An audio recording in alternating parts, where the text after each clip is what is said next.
Belle Brezing. She put Kentucky on the map for running the most orderly of disorderly homes in Victorian-era America.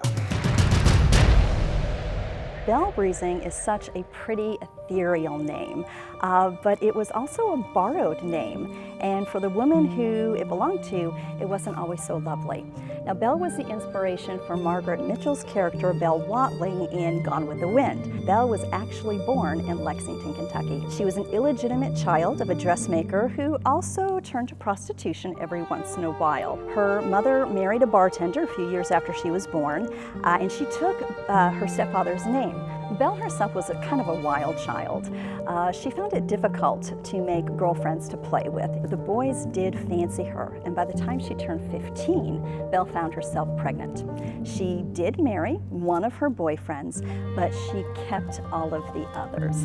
And because of that, Belle's husband left her even before the baby was born, and in order to make ends meet, Belle had to take a page out of her mother's book. It was actually quite fortunate that Belle ended up on the doorstep of Jennie Hill's brothel, which was located in what we now know as the Mary Todd Lincoln house. It was there that Belle learned proper decorum, and she started gaining quite a following. And one of them was a wealthy businessman from Philadelphia, William Singerly. And Belle somehow convinced him to invest in her, and she took that money and she bought a mansion and she opened up her own brothel. Her brothel was going to consist of only high-class clientele, and Belle spared absolutely no expense.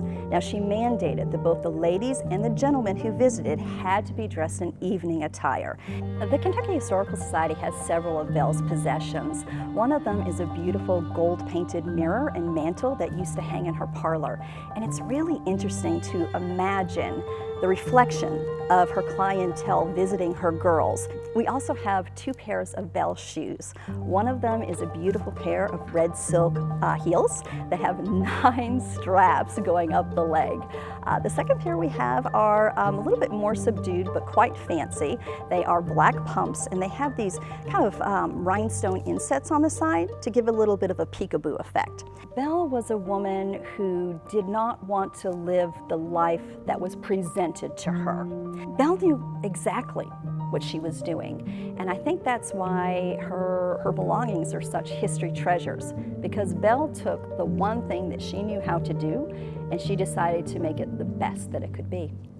To learn more, visit us online at history.ky.gov. From the Kentucky History Center and Museums in downtown Frankfort, I'm Doug High.